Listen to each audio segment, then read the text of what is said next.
सुप्रभात बच्चों। आशा है आप लोग स्वस्थ होंगे और खुश होंगे। हिंदी की ऑनलाइन कक्षा में एक बार फिर से आपका बहुत स्वागत है। बच्चों, आज हम लोग अपनी पाठ्य पुस्तक उद्भव से पाठ 13, जिस पाठ का नाम है हार नहीं मानी, उस पाठ का पाठ वाचन करेंगे। तो चलिए, आप लोग अपने साथ अपनी पेंसिल लेकर तैयार रहिए। चलते हैं पाठ वाचन की ओर।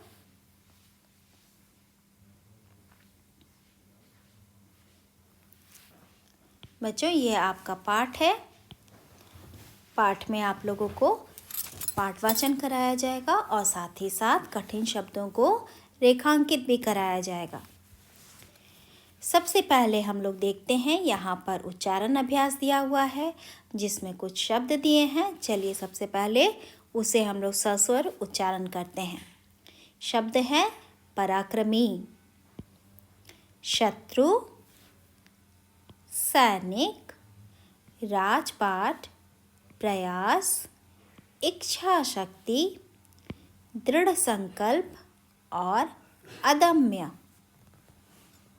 इन सभी शब्दों को बच्चों आप अपने पुस्तक से देख करके सस्वर उच्चारण करेंगे और उसे अपनी रफ कॉपी में लिखने का प्रयास भी करेंगे। तो चलिए, अब चलते हैं पाठ वाचन की ओर। ब्रूस एक वीर और पराक्रमी राजा था।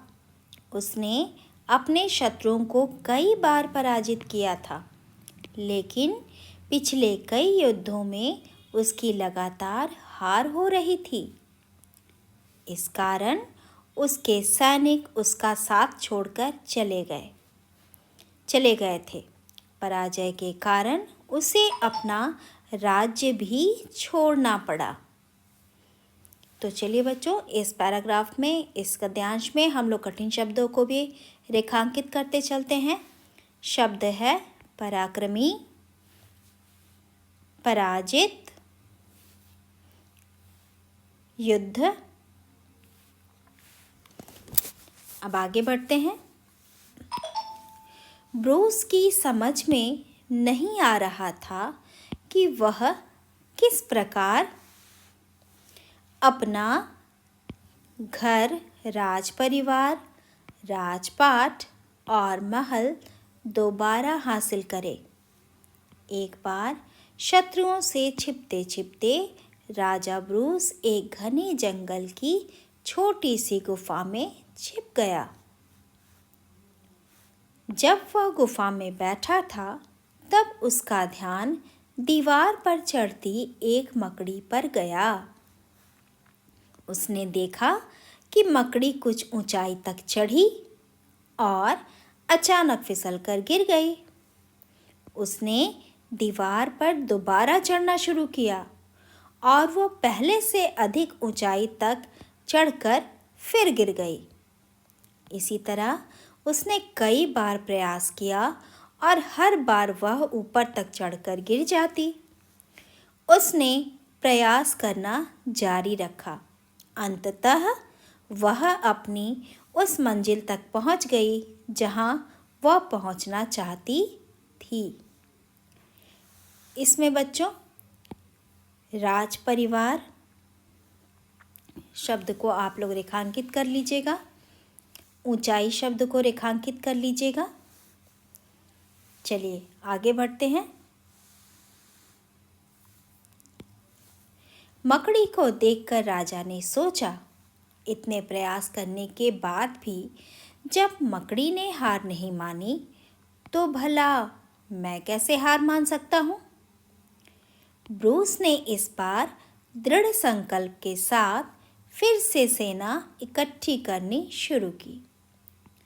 जब उसके पास काफ़ी संख्या में सैनिक हो गए, तब उसने पूरी ताकत से शत्रु पर आक्रमण कर दिया।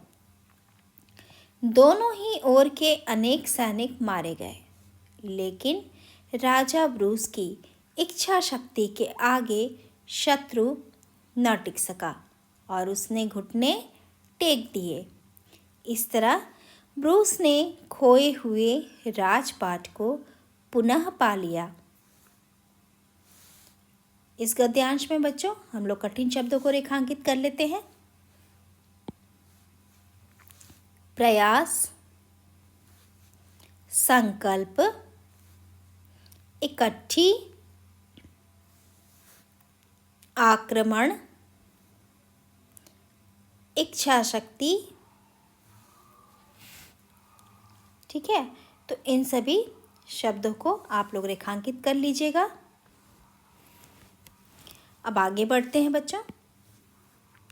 हमें अपने जीवन में असफलता या हार के डर से कभी घबराना नहीं चाहिए, अपितु उसका डट कर मुकाबला करना चाहिए। हमारे दृढ़ संकल्प व अदम्य साहस के सामने कोई भी मुसीबत अधिक समय तक टिक नहीं सकती।